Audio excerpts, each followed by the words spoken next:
Warden sa Lapu-Lapu City Jail nangayo sa dispensa sa mga lumulupyo sa riyong bahin sa mga bilangguan not sa subling pag-agas usab sa tubig paingon ngadto sa Kabalayan. Si Luan Mirondina sa Balitang Barangay. Abril 15, personal nga nakikinabi sa warden sa Lapu-Lapu City Jail ang duha ka mga mulupyo sa luyong bahin sa bilangguan aron sa pagpadangat sa ilang reklamo mahitungod sa subling paggawa sa tubig gikan sa Lapu-Lapu City Jail paingon sa ilang mga panimay.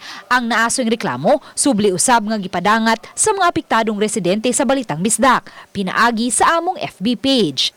Sa pakighinabi namo kang Jail Superintendent Julius Aro, warden sa Lapu-Lapu City Jail, giangko niini ang ilang kasaypanan. Napakarami na rin kasi ng mga inmates natin. 2,400 yung average jail population natin. So yung talagang gamit ng tubig na nanggagaling dito sa City Jail talaga ay napakalaki ng volume. So yan nga, admittedly, yan talaga yung problema na inaako din namin na sad to note na nakakaperwisyo tayo sa mga adjacent residents.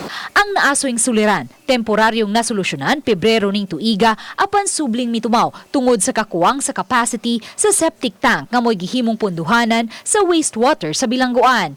Gipasalig hinuon sa warden nga mihimo na sila og dinaliang aksyon sa maong suliran pinaagi sa abag sa lokal nga kagamhanan. Ang pinaka-concrete solution na talaga namin dito in coordination with the city government is magkakaroon na talaga ng malaking septic tank. At yan naman talaga yung project na yan is immediate yan, ASAP yan, because we don't want na makapagperwisyo pa talaga sa mga residente outside. Uban ni Rinanti Quiñones, Luan Mirondina, Balitang Bisdak.